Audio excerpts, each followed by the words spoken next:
Prostitútky a nevestky vás predídu do Božieho kráľovstva. Pre ktorú vlastnosť?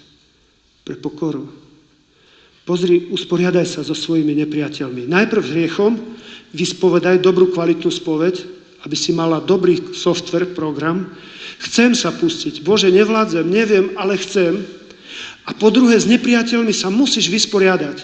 3 druhy máme nepriateľov. 3. Po prvé, vymyslených. To sú jakí? Pán farár, ja neviem, prečo sa na ňu hnevam. To ona taká nesympatická. Ja neviem, to taká nesympatická je. Celá rodina taká nesympatická. Vieš, aký si čučmak. Zbytočne hnilobu máš v srdci kvôli blbosti. A celú rodinu tak vedeš, pekne si vedeš, až po vnúčikov, že to je nesympatická rodina, to taký nedobrý.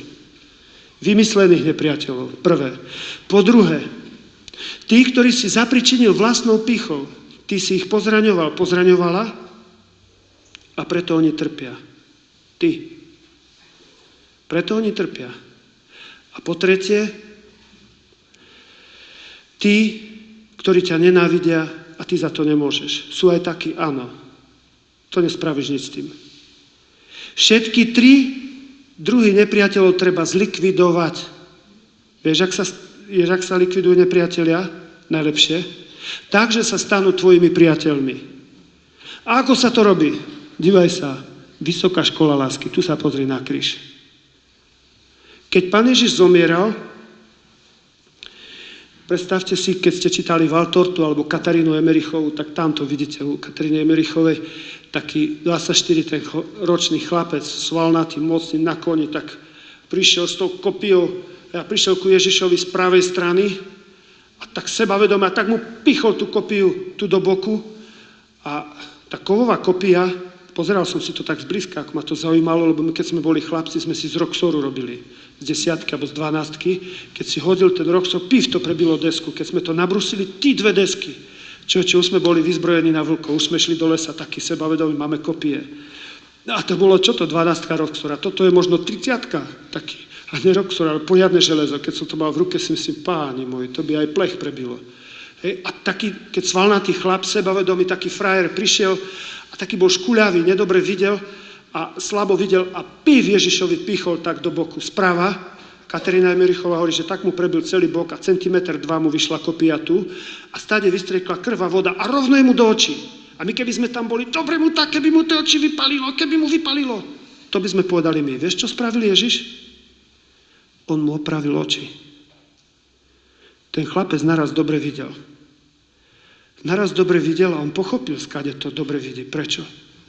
Ten chlapec sa rozplakal, zoskočil z koňa, hodil prilbu o zem a začal boskať Ježišovi nohy, kde mu dotiahol, hovorí, odpusť. Ježišu, odpusť. Čo som to zrobil? Odpusť. Celé 3 dni tam zostal, nevymenial stráž, ostal a dával pozor a on videl neskoršie, sa stal biskupom, zomrel v povesti svetosti na Cypre. On povedal, nie, apoštoli ukradli, ja som videl, jak sa odvalil kameň o tej 5. nad ránom, 4. 5. a tam sa odvalil a tá žiara, všetko popisoval. On to videl.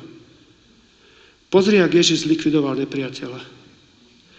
Akým spôsobom sa dá zlikvidovať nepriateľov? Poprvé, najdokonalejšie, skutok lásky. Ku nej nikdy. A dobre, počítam, s tým ešte nesi zrela.